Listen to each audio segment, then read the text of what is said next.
Jā, labdien! Mani sauc Andris Grafs, esmu Baltijas Korporatīvās pārvaldības institūta vadītājs Latvijā.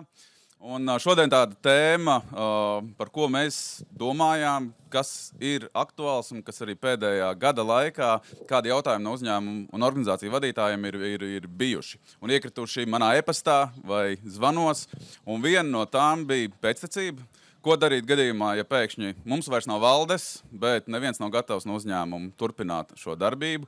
Ir organizācijas, kurā pārvēlē padomes un ievēl visus jaunus, un tad mēs mēģinām saprast, kā nodot šo iekšējo kultūru, vērtības, tad ko ar visu to darīt.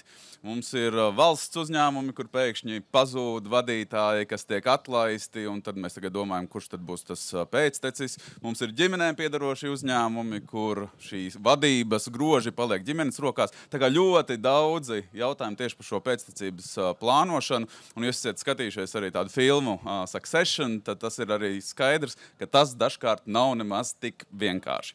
Lūk, bet šķetināsim šodien šo pēctecības tēmu no ļoti dažādiem skatu punktiem, un šodien man sarunas dalībnieki. Sāksim ar Mečislavs Maculēvičs, šobrīd Rimi Baltic, viss, kas ir saistīts ar HR jomu, tad Baltijas līmenis, bet tas, kas ir interesanti, Mečislavs ir arī strādājis gan Eiropas valstīs, Polijā, gan Amerikā, Procter & Gamble, un jūs vēl varat nosaukt daudzas citas lietas tieši ar personālu vadības jautājumu un arī pēctecības plānošanu, tādā globālā kompānijā. Tā kā prieks, Mečislav, kad esi šodien ar mums. Paldies. Lūk, Ilona Baumane, šobrīd EIMS Latvija, vadošā partnere, tad organizācija, kas palīdz uzņēmumiem atrast nākamos vadītājus. Un arī pētniece, kas ir ļoti interesanti, un tieši šie ģimenes uzņēmumu pēctecības jautājumi ir bijuši dienas kārtībā, tad ir arī par to, kas ir dzirdēts un ko klienti prasa, kāda ir lielāka izaicinājuma. Ilona, lieliski, ka tu esi pievienojusies mums. Paldies. Un Silva ir Maura, uzņēmuma grupa Silja, tad pārdod tehniku. Pārdod ļoti labi tehniku, gan lauksaimniecība. Tur bija vesels, tāds garš saraksts, tad veiksmīgs uzņēmums, un arī ir pieredze nodot uzņēmumu grožus, un pēc tam, cik saprotu, arī paņemt atpakaļ. Tātad par visu šo mēs arī diskutējam. Silva, lieliski. Sveiki visiem. Lieliski, ka pievienojies. Tātad plāns ir tāds, ka būs arī 2 slaido jautājumi. Tad jūs varat noskanēt vienā brīdī, tur vajadzētu parādīties arī QR kodam. Gribu dzirdēt arī jūsu viedokli par to, kādi būs šie uzdotie jautājumi. Un pirms mēs sākam, viens tāds krietns un liels paldies arī Swedbank Laurim Mencim un viņa komandai par to, ka mēs varam izmantot un būt uz Swedbank uzņēmējdarbības skatuves šodien. Bet sāksim ar tādiem iesildīšanās jautājumiem par to, kāpēc tad vispār tas ir svarīgi. Un tas arī būs tas pirmais jautājums, ko es uzreiz arī slēgšu iekšā, un to varēs arī tūliņ pat redzēt. Par to, kāpēc tā vispār pat pēctetību vajadzētu domāt no jūsu pieredzes, un tad mēs liksim arī idejas šeit kopā. Neplānojam.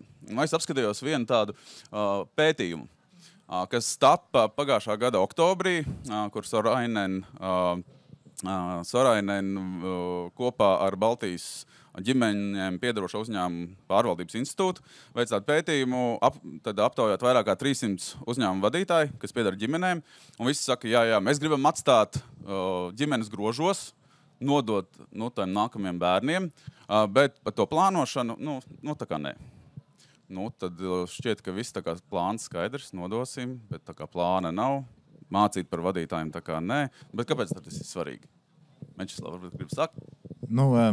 Liekas, ka līdzīgi daudzām lietām, kur plānošanu izslēdz ārā, tad tas pilnīgi noteikti ir ļoti liela iespējamība, ka tas būs grūtāk, tas būs dārgāk un iespēja kļūdīties būs daudz lielāka. Jo, kā saka, ievadot jau gatavu pēcteci, tā aizstāšana notiek daudz ātrāk, mums nav jātērē laiks atlasē, mēs jau zinām, ko šis cilvēks spēj izdarīt.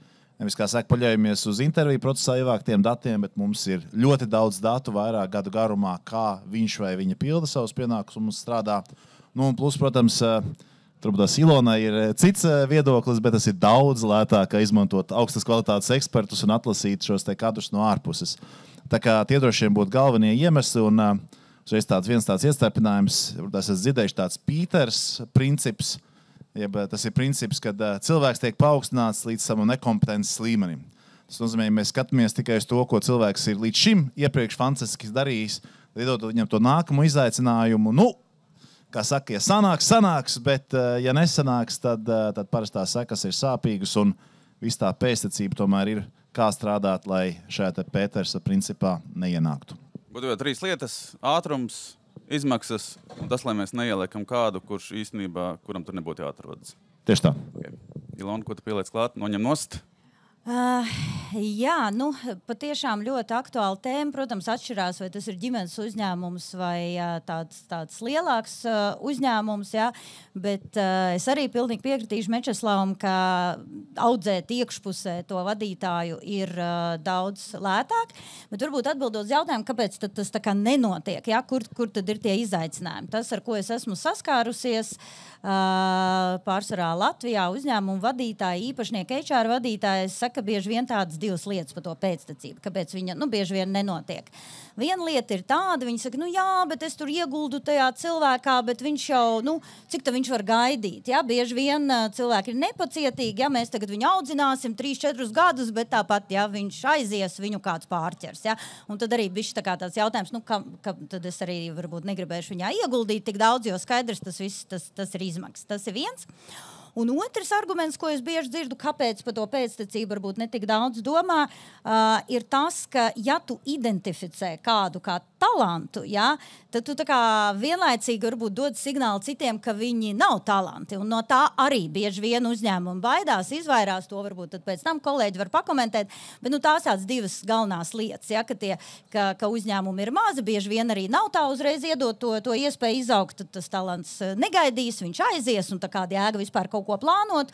Un otrs, ja tu kādu identificē, apvainosies citi, ja, tas ir par to, ko es redzu, kas ir tieši šķēršļi, ja? Bet par to, ka vajadzīgs tas ir skaidrs. Tu sanāk, tu gribi labu lietu, bet tas izraisa daudzas sliktas lietas, tad labāk to labo lietu. Es tam paklāju, paslaucīt, jā. Es šeit uzsvērtu, cilvēki domā, ka tas izraisa daudz sliktas lietas. Tā kā realitātē mēs būtu pat pilnīgi pretēji.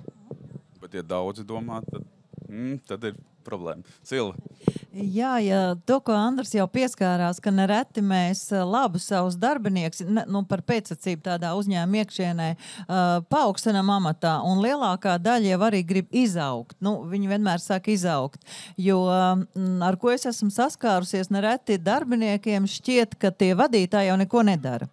Ir brauc ar foršām mašīnām, parasti ir, jo vadītājiem ir mašīnas, viņi atbrauc un aizbrauc, darba nāk, kad grib un iet, kad grib, un tad šķiet, ka tiešām tā reāli jau viņi nerok grāvis un arī pie darba galda nestāv. Un tajā brīdī, kad to vienu cilvēku tu paaugstina amatā, kas notiek, viņš nekad nav vadījis un viņš vai sēž krēslā un labi uzvedās vai gudri sēž vai kā citādi. Ja runājam par pēctecību tā dziļāk un teiksim, mēs runāšu no ģimenes uzņēmuma viedokļa, tad noteikti ir tā, ka ir 2 lietas vai 2 virzieni, kuros ir jādomā. Ir tas strateģiskais, tas plānošanas, kā es gribu, un otrs, ko es noteikti esmu izjutus, tas ir emocionālais. Jo nereti mēs domājam tikai par uzņēmumu un identificējam sevi kā daļu no uzņēmuma vai kā ķermeni uzņēmumā, bet patiesībā mēs esam cilvēki. Un ļoti bieži mēs nedomājam, ko es darīšu un kā es jutīšos to emocionālo sadaļu. Un tagad viedoklis no zāles. Tātad, lai uzņēmumi būtu nākotne, turpināšanu, lai nodrošinātu, lai saglabātu secīgi, veiksmīgi organizācijas mērķu, efektīvāk dot darbus, mieru, stabilitātei, uzsāktā ceļa gaitai, lai neveidotos haoss. Haoss ir vairākas reizes, stratēģija. Kādu komentāru par šo mieru? Jā, man ļoti ilgi strādāju personāla vadībā jau vairāk kā 20 gadus, un viena no tēmām, kas vienmēr bija tāda īpaši tuvi, tieši šī pēctecība un talanta izaugsme un attīstība. Un visu laiku es dzirdēju tikai viedokļus. Ir labāk ņemt cilvēku no iekšpuses vai labāk ņemt cilvēku no ārpuses.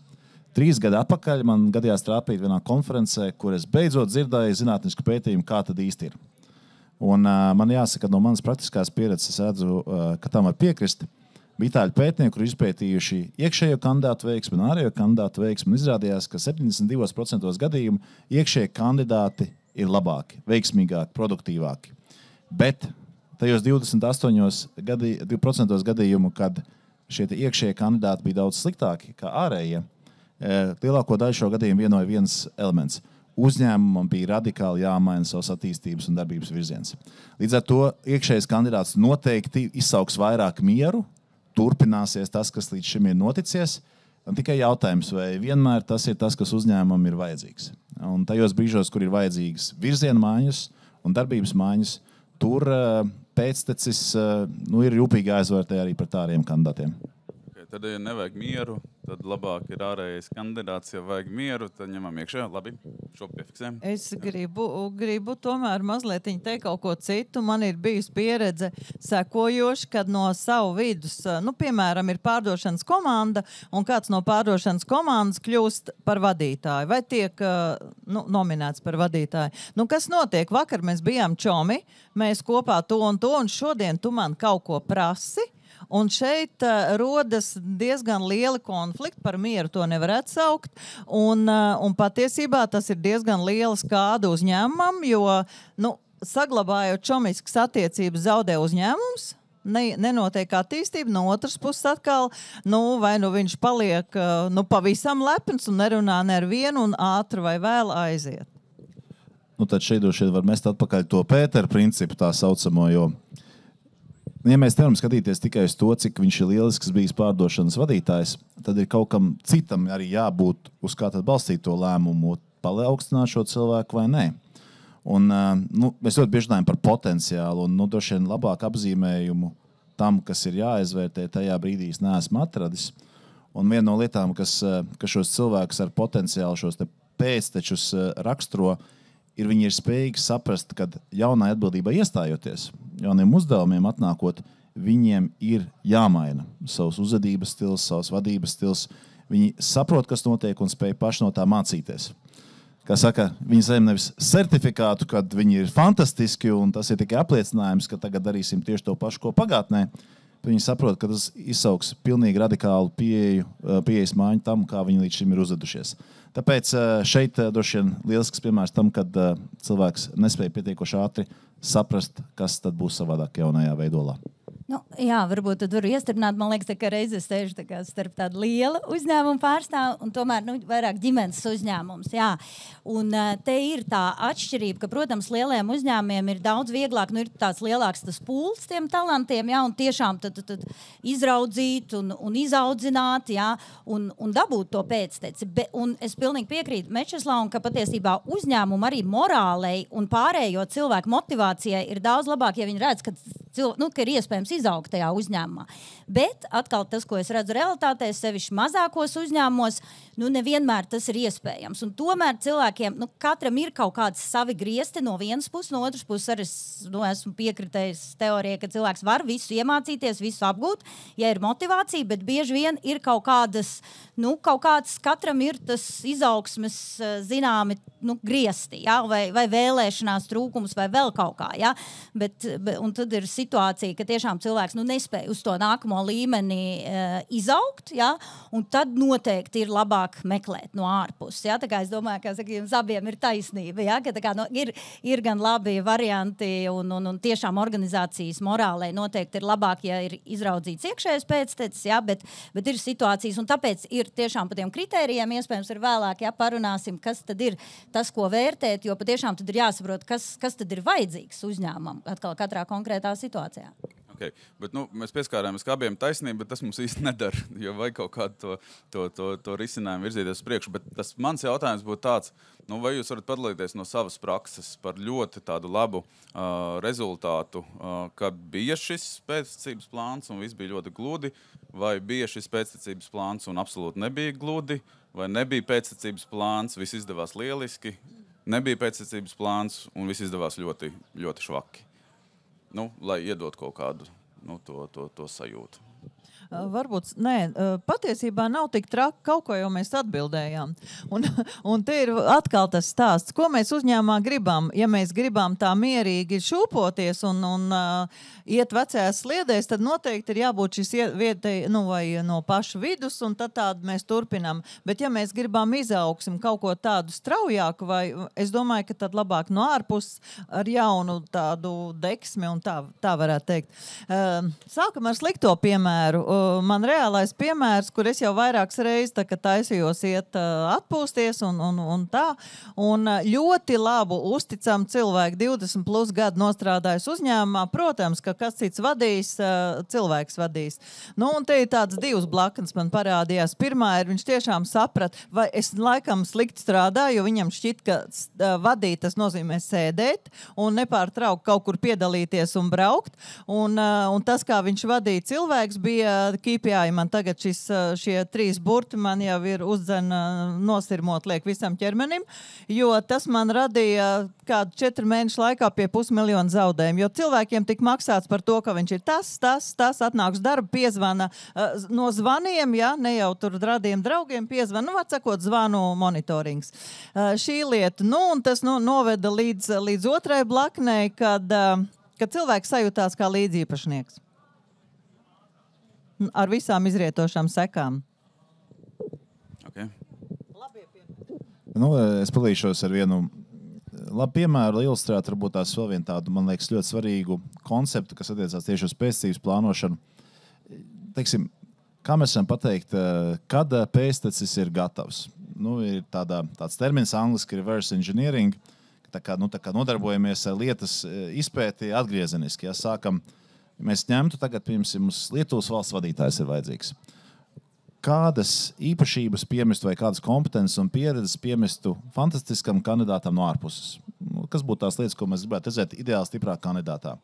Un tad, ja mums ir šis iekšējais pēctecis, ir ļoti vienkārši salīdzināt, kas ir tās pieredzes, kas ir mūsu pēctecim, un kas ir tās pieredzes lieliskam kandidātam no ārpuses. Un tad, tur, kur ir šis iztrūkums vai kur ir šī atšķirība, ja ir laiks, ir lieliski iespēja plānot darbu, pienākumu maiņu tā, lai kaut kādā pārskatāmā laika posmā šīs pieredzes varētu savākt. Un mums kopumā augstākās vadības komandā ir 12 cilvēki Rimī, no kuriem 9 ir izauguši no iekšpuses, un 3 ir atlasīti no ārpuses. Es esmu viens no tiem, kas pienojas no ārpuses. Bet viens no šiem 9 gadījumiem ir mūsu Lietuvas valsts vadītājs Vaidas. Un Vaidas vairākas reizes mainīja savu pienākumu specifisku Rimī iekšienē.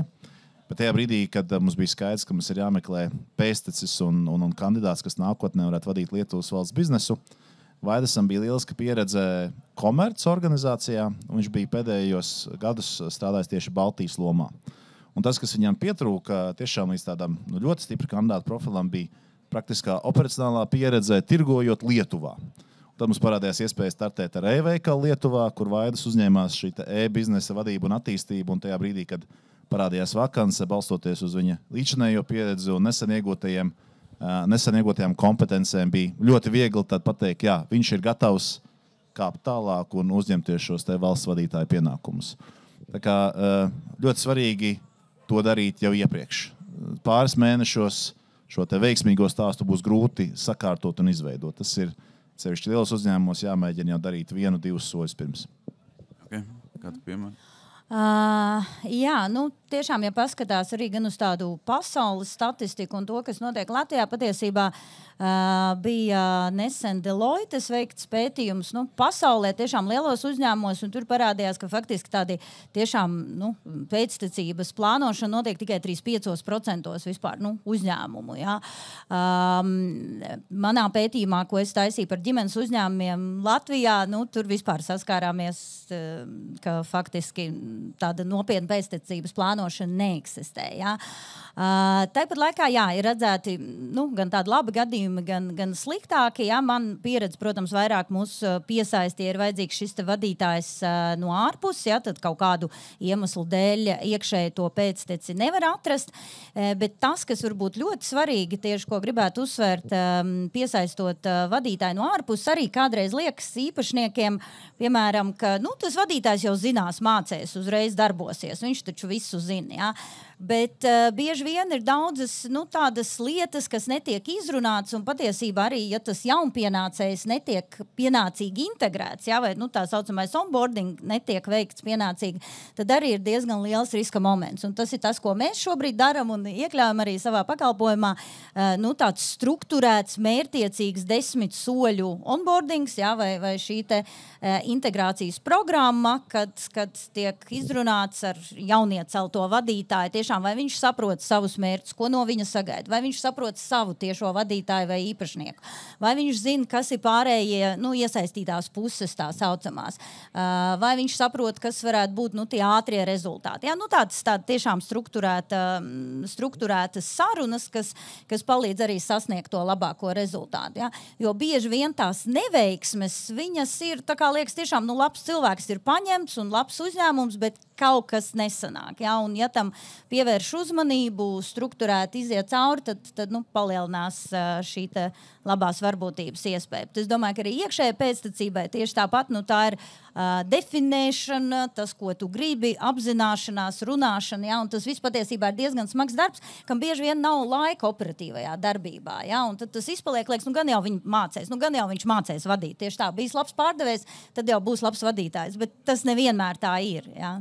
Tā. Okay.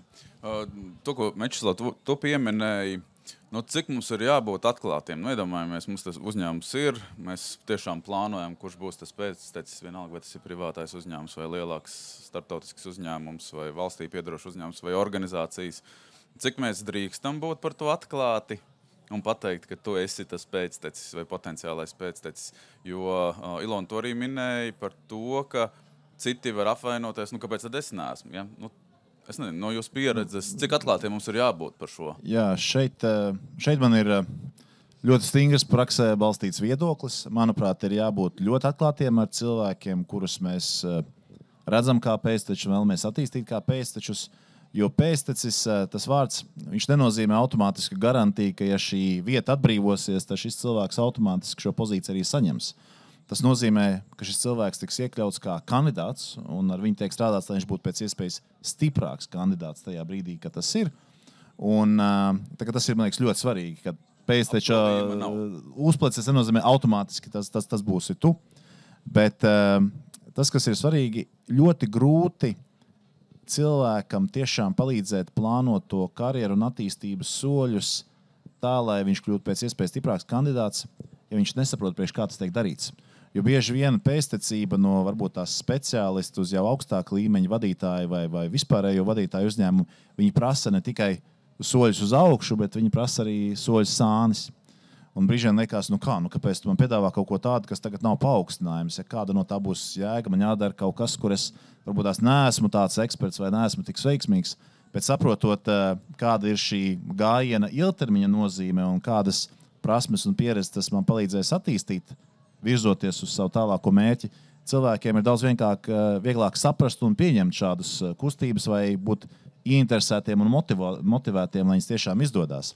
Tā kā, manuprāt, to ir ļoti grūti izdarīt, nerunājot par to. Un no manas pieredzes šī komunikācija parasti nav novedusi pie nekādām negatīvām sekām. It sevišķi, ja uzņēmums nebaidās runāt, kad mēs runājam ar cilvēkiem par karjeras iespējām, mums ir šāds process, mēs izvērtējam. Ja tas tiek publiski paziņots, tad es parasti neesmu redzējis, ka tas radītu kaut kādas negatīvas sekas komandas morālē.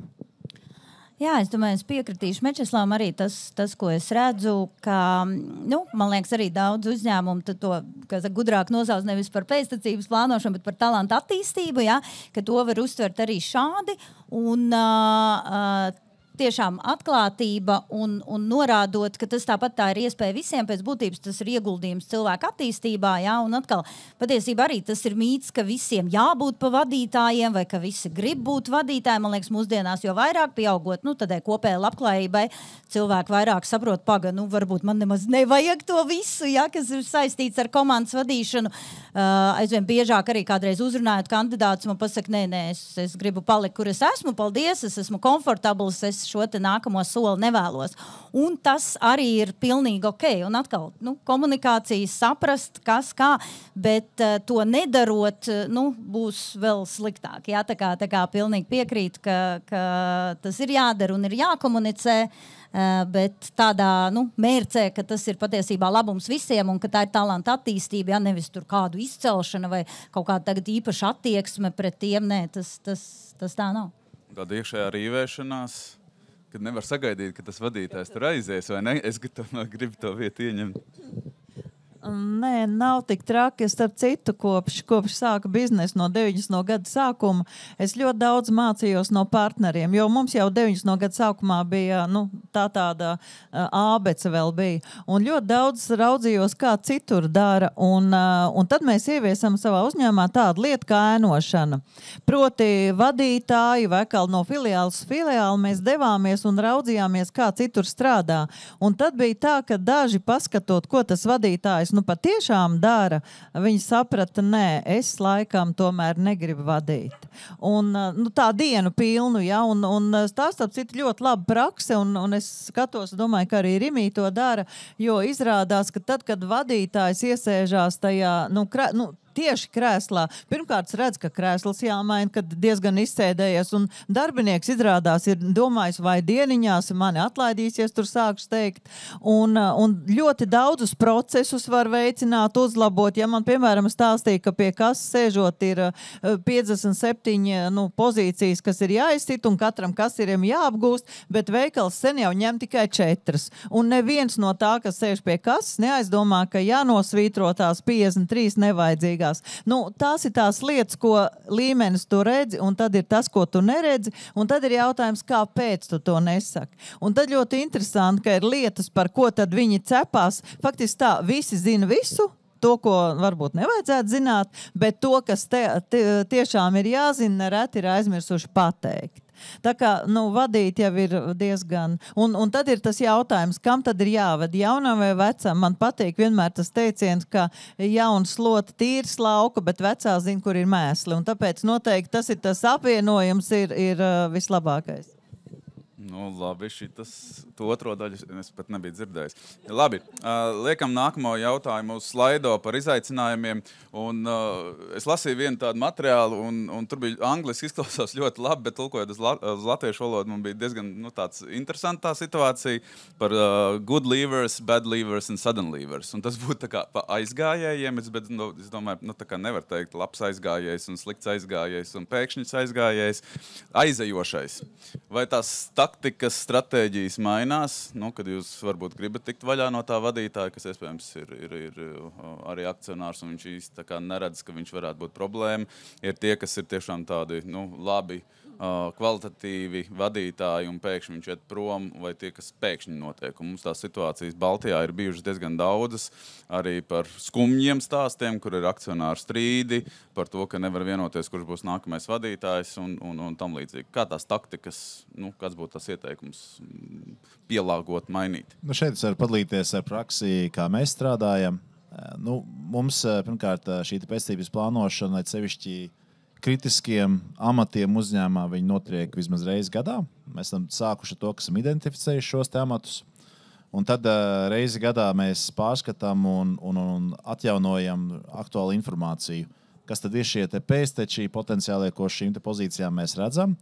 Un mēs šo pēcteču klasifikāciju veicam vairākos līmeņos. Un lielākā daļa no tiem līmeņiem ir saistīti vairāk, cik viņi ir gatavi potenciāli rītdien sāk pildīt šos pienākumus, bet ir viena tāda īpaša kategorija, viņi mums saucās tāds ārkārtas aizvietotājs. Ja? Tā ir praksa, man liekas, kas tā ļoti aktuāli kļuva tieši Covid laikā, kad bija tā saucamie ēnu ministru kabineti, man liekas, lielākā daļa organizācija. Ja mums gadījumā šis cilvēks izkrīt šodien, kurš ir cilvēks, kurš spēs vismaz noturēt, kas ar gaismas ieslēgtas un pamatfunkcijas ritošas priekšu. Tā kā, protams, ja notiek kaut kas pēkšņs negaidīts, vai, kā saka, mēs sakam nevis slikts vai labs aizgājējs, bet, kā saka, aizgājējs, kuru žēl, ka aiziet, vai kuru mazāk žēl, ka aiziet, bet ļoti bieži pēctecība nevar sakārtot īsajā periodā. Tā kā tad tiešām palīdzēja iepriekš jau nodefinēt šis ārkārtas aizstājējs, kurš spēs pieskatīt organizāciju līdz brīdim, kad tiks atrasts jau ilgtermiņa risinājums. Un tas ārkārtas aizstājējs ir organizācijā, vai jūs arī skatāties ārpus? Mēs, ņemot vērā, ka es pašā strādāju lielos uzņēmumos, tad tas praktiski vienmēr ir bijis iekšējs cilvēks. Okay. Jā, nu tāda atkal pasaules statistika rāda, bija Harvard Business Review pētījums nesen, ka pasaulē 46% vadītāji aiziet tiešām pēkšņi prom, jā. Nezinu, neesmu pētījusi, kā ir Latvijā, bet, nu, jā, mēs parasti saskaramies tomēr ar to, jā, ka organizācija paliek bez vadītāja. Un patiesībā tas, ko var darīt, ko arī mēs esam darījuši, protams, atkal vislabāk, ja ir iekšēji šis te visa pēctecības plāns un viss ir sastrukturēts, bet ir iespējams arī taisīt tādu kā ārējo pēctecības plānošanu. Esam kādreiz taisījuši tādiem lielākiem uzņēmumiem, kā tādām kritiskām pozīcijām, ko viņi ir definējuši. Mēs esam jau laicīgi noskanējuši tirgu, esam izvēlējušies cilvēkus, kas varētu būt atbilstoši, jā, ik pa brīdim ar viņiem sazinamies tur reizi pusgadā, un tad to visu var izdarīt daudz ātrāk, jā, teiksim, to nomaiņu, bet tas ir par ārējo nomaiņu, jā. Par tām aiziešanām ir tā, man tā nav šī tik liels uzņēmums, bet tāpat mums ir filiāls un vairāki 10 darbinieki, un līdz ar to, jāsaka tā, te jau ir tas uzņēmuma čujs, ka tu jūti, ko nozīmē, kad sāk aiziet. Pirmkārt, sāk slimošana. Un otrkārt, ļoti bieži jāiet meitenēm pie frizieres. Tas nozīmē, ka darba pāruns ir. Un kaut kur citur. Un tad jau, protams, visādas prasības jaunas izvirs. Tā ir tā nojausma, ka kaut kas jau nav. Tad no sagatavošanas viedokļa ir tā, ka mēs visu laiku sev cilvēkus mācām. Un man bieži uzdod jautājums, tu māci izgāzi naudu un iedomājies, viņš aiziet. Bet es parasti atbildu, bet zini kā, vēl sliktāk ir tad, ja es nemācu un nedaru neko, viņš paliek. Un tas ir vēl sliktāk tam uzņēmumam, tad labāk māci un kaut kur jau tas viss kā karma atnāks tev atpakaļ. Pie manis nenāk safrizējušies uz pārrunām. Vienreiz laikam tikai. Nē, sanāk tā, ka nekad nepucējās tik ļoti un pēkšņi sapucējās ļoti. Tad ir kaut kas noticis, sanāk tā. Bet vai tev ir rezervis soliņš? Ar to rezervis soliņu ir tā, un to man iemācīja partneri, starp citu vācieši un arī francūži. Viņi dara tā, ka viņi visu laiku liek darbu sludinājumus. Un es teicu, kāpēc jūs liek darbu sludinājumus? Viņš teica, kā? Pirmkārt, tonus uztur darbiniekiem pārējiem, jo viņi tā jūt, ka visu laiku kaut kas tiek meklēts. Un otrkārt, ja gadās kāds labs kadrs, tad mēs atrodam vietu. Mēs pamēģinājām vienu brīdi, un tā kā Latvija ir mazs tirgs, man konkurenti, viņi saka, klausies, kas tur ir, nevar uz laiku dabūt to cilvēku, vai kas tev ir? Kā jau Latvijā nekad nav labi, bet mēs tā mazliet ik pa laikam kaut ko ieliekam ar domu, ka mēs meklējam, un tiešām tas tonus uztur. Tiešām manā vietā tas būs. Labi, turam tādā nelielā stresā visu laiku tos darbiniekus. Tonus stresā ne. Bet tas, ko es biju arī piebilst, ka izklausās, mums tā saruna aizgājas, ka tādā pēctecības plānošana ir tādu kritisku un ļoti svarīgu pozīciju tikai lieta, bet tos principus un to domāšanas veidu var pielietot jebkur uzņēmumā. Mums, piemēram, ļoti svarīgi veikala vadītājs. Veikala vadītājs dienas beigās satiek, ka jūs mūsu brīnišķīgie klienti un rūpējas par to, lai iepirkšanās pieredze būtu laba. Un praktiski kurā uzņēmuma pozīcijā šo te loģiku un principus var pielietot. Līdz ar to tas nav tikai tādu augsta līmeņa vadītāju vai īpašu speciālistu lieta. Tā tiešām lieta, kur var veikt veiksmīgi visā uzņēmumā. Protams, ir svarīgi, kā tu teici, Ilona, lai būtu pietiekoši arī liels cilvēku skaits, no kura tad izsvērt vai izvēlēties šos te potenciālos pēctečus. Okay.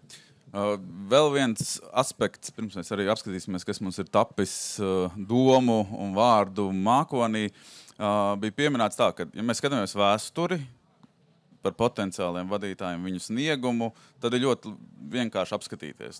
Ir izdarīts šāds, ir rezultāti lieliski vai netik lieliski. Iespējams, mēs varam atrast kaut kādu aspektu, ko uzlabot, lai tā darbība un rezultāti būtu labāki, bet to nākotni. Un Večslav, tu arī minēji par to potenciālo pienesumu, kas ir tāda zīlēšana.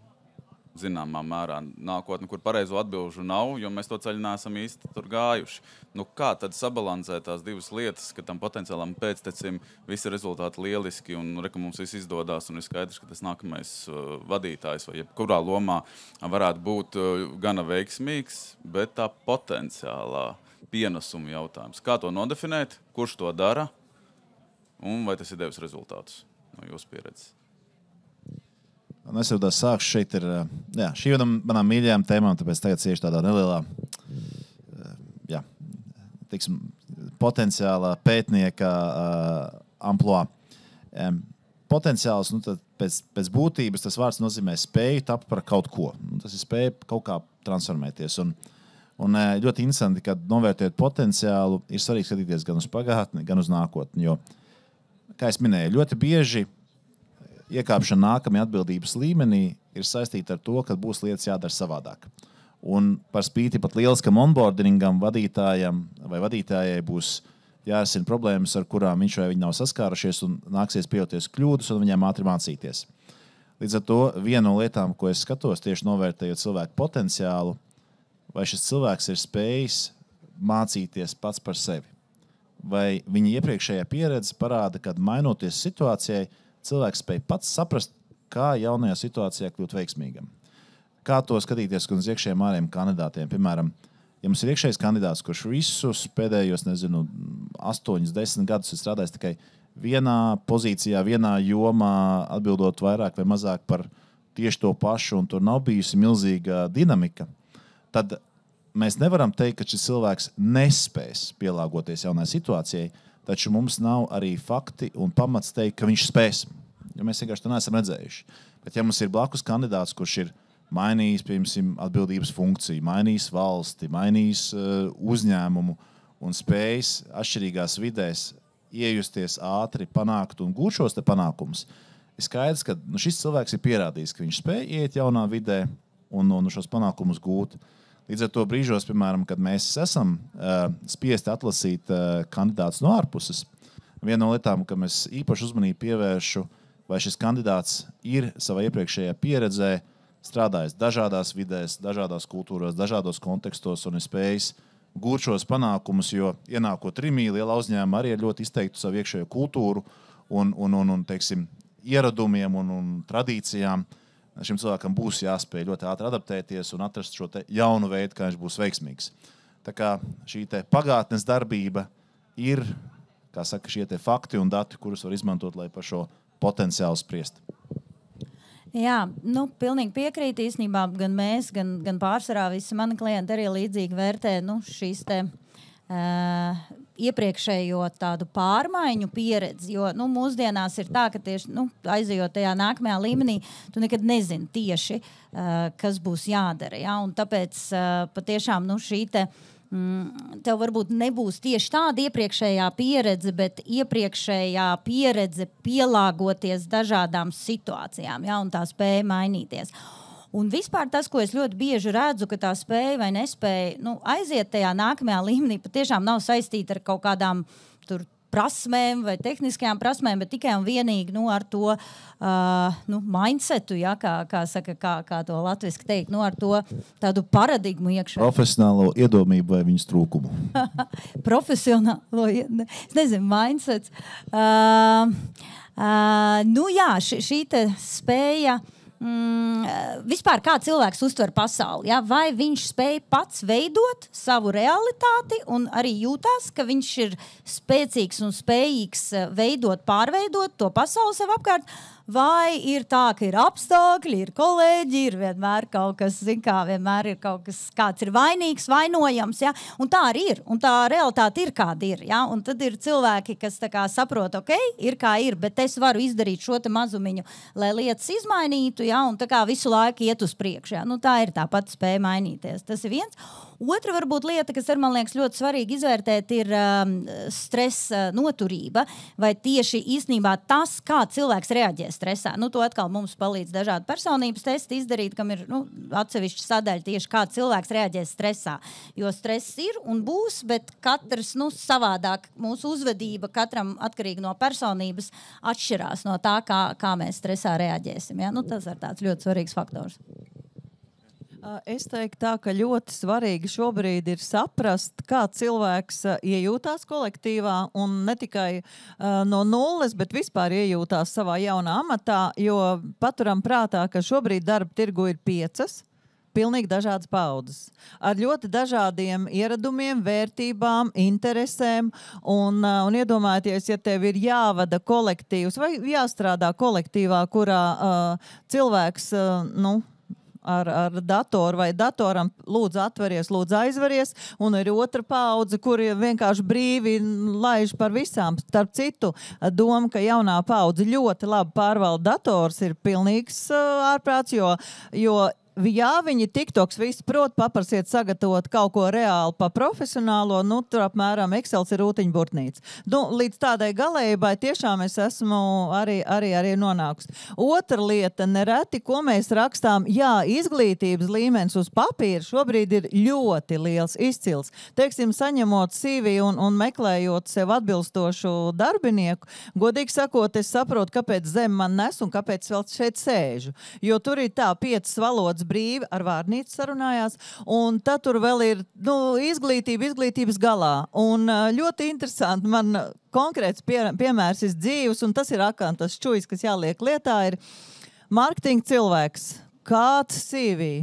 Tur kaut tūlīt 10 000 brīva alga maksā, bet es runāju ar to cilvēku, nav kaut kas, nav, bet projekts tāds. Un tu saproti, ka vienkārši tie projekti pat priekš mums, pa lielu, mums tas cilvēks pat pa dārgu.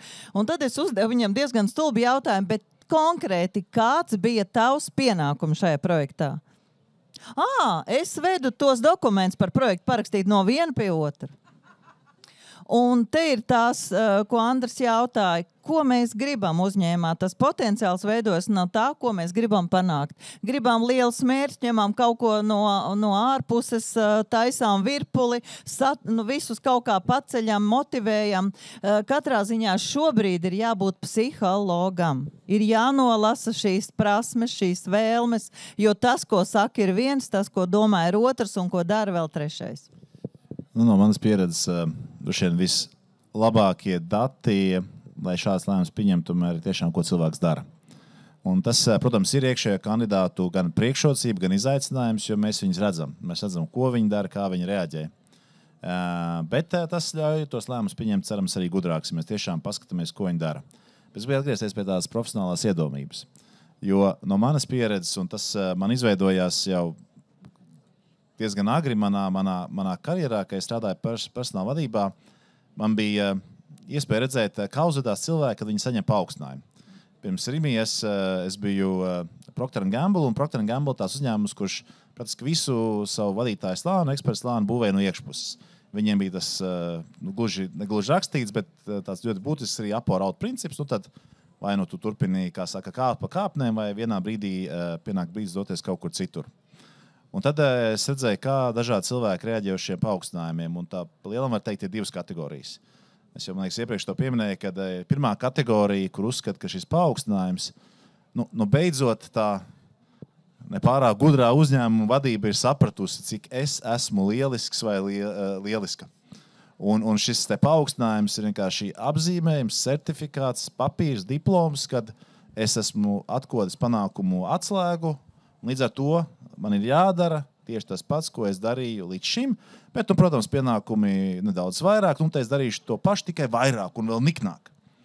Un ir otrs tips cilvēku, kuri, kad saņem informāciju, kad viņiem pienācis šis paaugstinājums, šie jaunā pienākumi, viņi skatās uz mani un var redzēt viņiem galvā, norisinās šis dialogs, kā es tagad ar to visu tikšu galā, man šitas ir jāiemācās, kā es to sapratīšu, un no manas pieredzes un tā korelācija, tā saistība, kurš gūst panākumus un ir veiksmīgs pirmajos 6 mēnešos un pēc tam, un kuram ir šie izaicinājumi, viņi ir ļoti, ļoti, ļoti konsekventi. Ja. Šie cilvēki, kur tiešām domā, ka ieeja nākošajā solī nozīmē, ka viss pasaulē ir saprasts un uz visu ir atbildes, parasti ļoti, ļoti, ļoti grūti viņiem ir šie pirmie mēneši un soļi jaunajās atbildībās. Tāpēc to es domāju ar šo profesionālu iedomību, kad tieši tas mindsets, vai es jau visu zinu, paldies, ka jūs man to beidzot pateicāt, vai man būs tiešām jādomā, jāstrādā, jākustās, lai gūtu panākums ar šo jauno uzticēšanos. Paldies, ka paskaidroju, tiešām saprotu. Starp citu, par iedomību, liekas, esot dzirdēju, ka Romu tautībā esot tāds teiciens, kaut tu lepns paliktu, lāsts, tas ir tāds lāsts, un tas, ko es redzu arī tādā augstāko vadītāju līmenī, jā, tik līdz, kļūstot iedomīgam cilvēkam, tas ir tāds ceļš uz leju. Tas ir fakts, patiešām labākie, izcilākie vadītāji, kas ir spējuši dažādās vidēs sev pierādīt, vienmēr īstenībā ir ļoti pieticīgi. Viņi spēja dažādos līmeņos komunicēt, jo patiesībā tā informācija un daudz kas slēpjas visos līmeņos organizācijā, jā, nevis tikai, kā saka, uz augšu skatoties. Jā. Tā. Skatoties tas, kas arī šeit parādās, kā nav, ir visbiežāk izmantotie droši vien tur saikļi. Tas ir interesanti, bet šeit arī vairākos atbildēs parādās šis īpašnieku dimensija, īpašnieku vadītāja dimensija, jo kurš gan pateiks, kas ir tās prioritātes, kur uzņēmumam vajadzētu doties. Un arī Baltijas korporatīvās pārvaldības institūtā mēs esam ļoti daudz runājuši par to, ka ir jānodefinē skaidrs gaidas, ja tu esi tur valsts uzņēmums vai pašvaldības uzņēmums, ja tu esi, teiksim, ģimenēm piederošs uzņēmums, tad kas ir tās gaidas no nākamā vadītāja? Ja tas nav nodefinēts, un tas potenciāli ar šeit parādās kā izaicinājums, protams, tie aspekti var būt ļoti dažādi.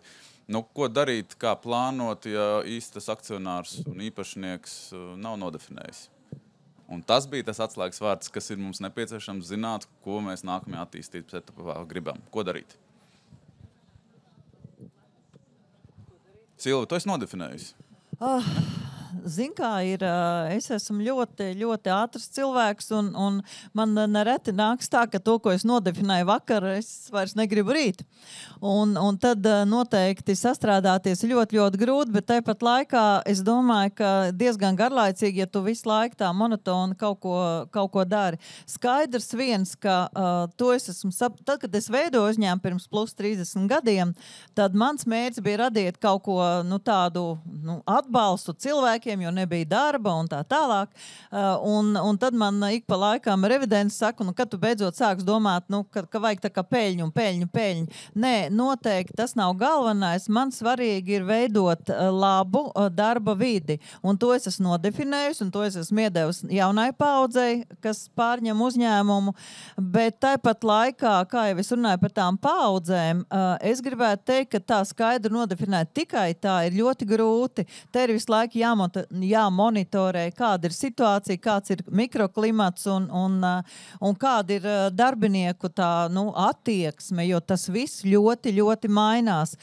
Ne tikai uzņēmumā, mēs neesam atrauti, mums ir ļoti daudz sadarbības partneri pa visu pasauli. Tur mainās ar vienu, ja kādreiz varēja partnerim zvanīt 10. vakarā un risināt tehniskās problēmas, tad šodien, kad es uzvanu pēc 5, man jaunais džeks atbild, kuris var tev pēc 5 satikt, viņš saka, kā klubā? Loģiski, ka viņš to telefonu vairs necels. Tas maina visu, un tās manas nodefinētās lietas noteikti ir jāmaina jaunajai vadībai. Bet ja nav nodefinēts? Jā, es arī tiešām tik daudz varbūt par valsts kapitāla sabiedrībām nevarēšu komentēt, bet tas arī, diemžēl, ir iemesls, kāpēc šobrīd ļoti spēcīgi kandidāti atsakās iet uz valsts kapitāla sabiedrībām, jo nav nodefinēts, tad tiešām nevar. Bet paturpinot par tiem privātiem īpašniekiem un valsts uzņēmumiem, ir arī, mēs bieži runājam, kādam ir jābūt pēctecim, kā viņu sagatavot, bet īstenībā ir jāsagatavo arī tas īpašnieks to biznesu nodot. Jā, tā arī ir tāda atsevišķa tēma, ko mēs tagad aizvien vairāk redzam. Jo vispār ļoti interesanti, ka Baltijas valsts visas šobrīd ieiet tajā fāzē, visas uzņēmums, visi ir sākuši 90. un tas šobrīd ir šis te pēctecības jautājums pilnīgi visiem. Jā, jo citur rietumos tur 100 gadu darbojās un tas viss ir pakāpeniski tā paudžu maiņa, tad mums viņi ir tāda totāla un tas tiešām tāds interesants jautājums, ko skatīties. Un mēs arī kādu mēnesi atpakaļ mums bija pasākums par tēmu pēctecības plānošanu gan Rīgā un pēc tam Viļņā pie mūsu EIMS kolēģiem tur.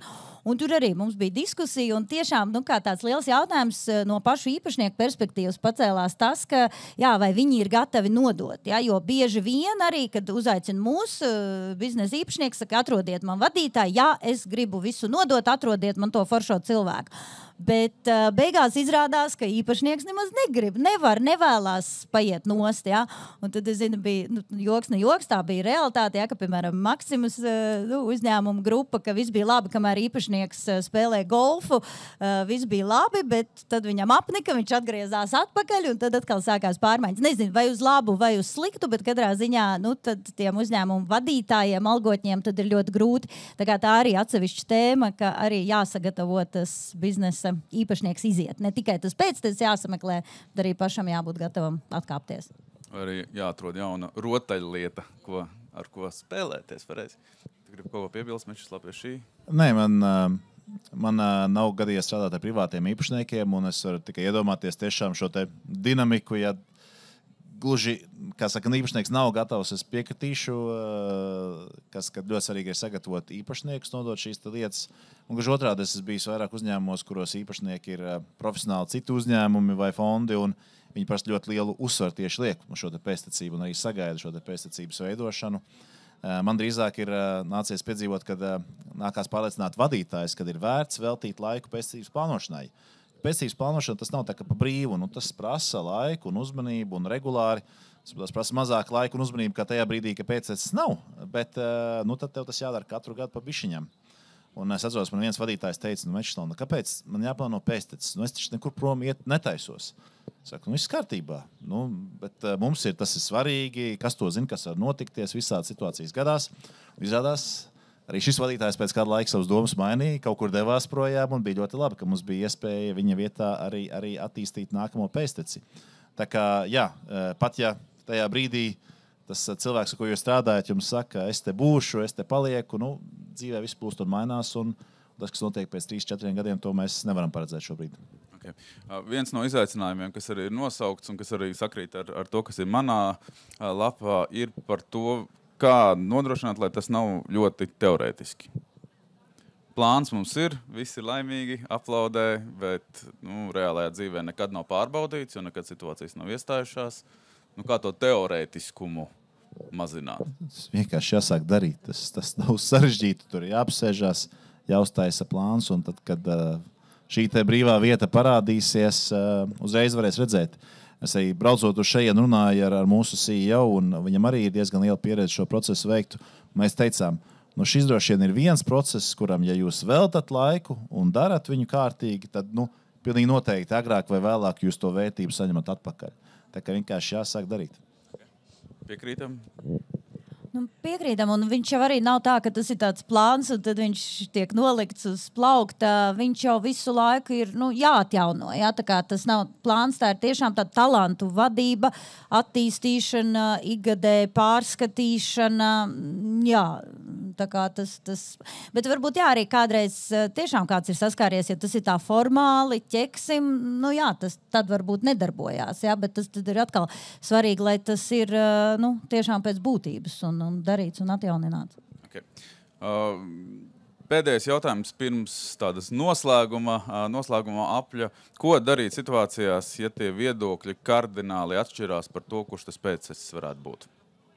Mums ir tur saraksts, mums ir jāiegulda mācībās, protams, tas maksā zināmus līdzekļus, bet mēs nevaram vienoties.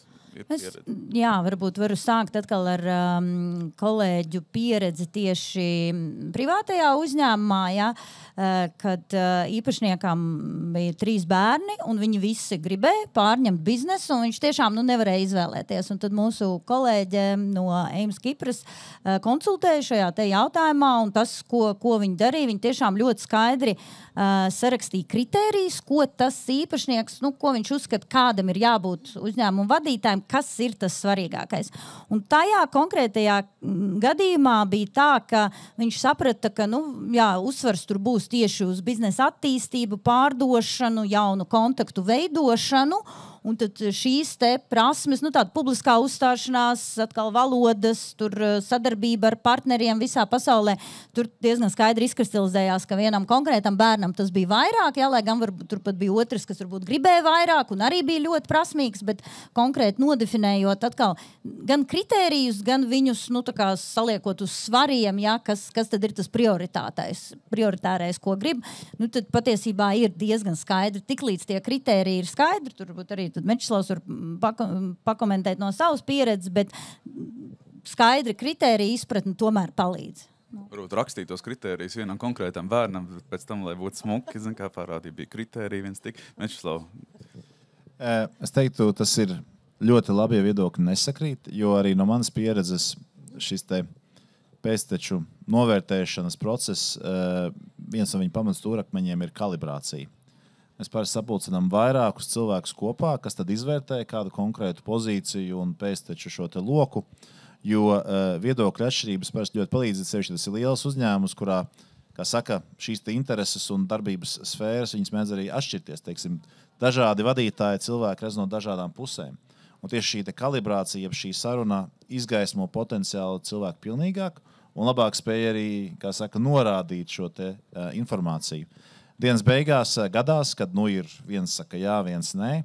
Un tad tas praktiskais padoms, kā es arī strādājis, kad galavārds šādās situācijās parasti pieder tam vadītājam, uz kura pozīciju mēs šo pēcteci izvērtējam. Jo dienu beigās, kā saka, viņš vai viņa ir vistuvāk tam. Tas ir tāds princips, ko mēs esam praktiski izmantojuši. Bet kalibrācija un viedokļu atšķirība parasti ļauj nonākt pie daudz kvalitatīvāka novērtējuma. Okay. Es, lai neatkārtotos, es uzsvēršu to emocionālo sadaļu tam visam, jo, godīgi sakot, es tādai mazai elītei cauri esmu izgājusi. Patiesību sakot, to uzņēmumu pārņemšanu vai atdošanu vai kaut kādā veidā iziet ārā no uzņēmums plānojas jau apmēram gadus 10. Sāku ar to, kad vairāk man piedāja uzņēmumu atpirkt, nopirkt, un tad ar draudiem, ja nē, tad ne ar labu, tad ar sliktu. Un tad es sapratu, ka atkal tā ir vērtība, tā tad ir jāturās pie šīs. Nekad es neesmu gribējis, lai man bērni ar varu to turpina. Man tāda interesanta, man katrs dēls savā gadsimtā dzimis, un līdz ar to šīs paudžu atšķirības es izjūtu. Ja viens ir gatavs strādāt, tad otrs teica, ka viņš dzimis, lai baltā kreklā pie galda sēdētu, bet tās darbošanās ir pilnīgi pretējas. Jā, es tiešām domāju, tad es pētīju ļoti daudz daļu literatūru izlasīju, ka no skrandām līdz skrandām esot 3 paudzes. Tātad pirmā paudze būvē, otrā jau dzīvo no tā un trešā tad aiziet uz leju. Ļoti daudzi Latvijas uzņēmumu bērni nav gatavi turpināt, jo viņi redzējuši to, kā mēs to būvējām. Tas bija nenormāls darbs 90. gadi ar visiem izējušiem sekām, bet es saskāros ar pavisam citu lietu. Man pašai nebija kur palikt. Ja tu esi pieredzis strādāt 26/8 un tad norauj roceni, tā ir koķetēšana. Es tagad brīva, un tad, kad tu izlasi, padzer kafiju no rīta, izlasi grāmatu, halāts nav novilks no rīta līdz vakaram, un tas ir viss. Un tad es uzrakstīju bērnu scenāriju un vispārējās lietas. Man prasīja, vai man viss ir mājās. Es tiešām gāju ārā, tad meklēju visu tādas nodarbošanās, gāju mācīties, un, ziniet, vēl viena lieta emocionāli ļoti smaga. Mans vecākais dēls, kam beidzās ar Covidu profesionālā basketbolista karjera, kas nekad nebija gatavs man biznesu pārņemt, teica, kas tev tur jādara? Un ziniet, kas ir? Viņš dara veiksmīgāk kā es, un tas ir vēl trakāk. Jo es būvēju gadus 20, katru gadu kaut ko mēs būvējam. Katreiz, kad nodevu būvniecības, teicu, šis viss vairāk nekad, un tas nekad pēc 2 mēnešiem atkal sākās. Un ja pat mēs nodevām Kuldīgā milzīgi jaunu ēku, ļoti skaistu, un viņš to izdarīja no zemes atrašanas, no pirkšanas, projektēšanas, būvēšanas un nodošanas nepilnu gadu laikā. Es to nekad neesmu izdarījis. Un tad paliek šķēri, un vienīgais labums pašu audzināts. Ļoti labi. Paldies, ka dalījies ar šo. Mums ir vēl minūte. Pēdējais jautājums. Viens aspekts. Domājot par pēctecības plānošanu, lai nepieļautu hausu un lai organizācijas attīstītos. Kas ir tā viena lieta? Dariet, ko darīdam, bet šo vienu noteikti paturiet prātā un ieviesiet. Silva. Es atgriezīšos pie tā paša. Visa centrā ir cilvēks. Domā par sevi, ko tu gribi, ko tu dari, un ja tu esi tiešām gatavs izkāpt ārā, tad ej prom un nemaisies pa kājām. Labi. Ilona? Es domāju, ka vispār svarīgi sākt ar to domāt, definēt, ko gribi, jā, un varbūt, nu, teiksim, sākot identificēt, kas ir tās kritiskās pozīcijas. Ja, nu, ja vispār nekas nav darīts, jā, varbūt tiešām saprast, ka, un tieši tā, tie neobligāti ir augsta līmeņa vadītāji, ja, tas varbūt, vai, nu, pārdevējs varbūt ir drusku vieglāk atrast, varbūt, bet, nezinu, tas varbūt programmētājs, ja, ļoti daudziem uzņēmumiem, nu, parasti programmētājs jāaiziet, tad viss uzkarās, nu tā. Mačislav. Jā, nu es sāku, un tad arī beigšu to pašu Pīteras principu. Tā, kad jums ir jāizskata, ko likt tajā atbildīgi amatā, cenšamies neskatīties tikai un vienīgi uz to, cik labs vai laba šis darbinieks vai darbinieks ir bijusi tajā, ko viņi dara šobrīd. Labi, paldies. Es saku maniem paneļu diskusijas dalībniekiem par pieredzes stāstiem, par ieteikumiem, par iespējām, ko organizācijās un uzņēmumos mēs varētu ieviest. Vēlreiz paldies arī Swedbank komandai, Laurim Mencim un viņa sabiedrotajiem par to, ka mēs varam šodien diskutēt šeit, uz Swedbank telts. Paldies arī jums par viedokļiem. Vislabāk!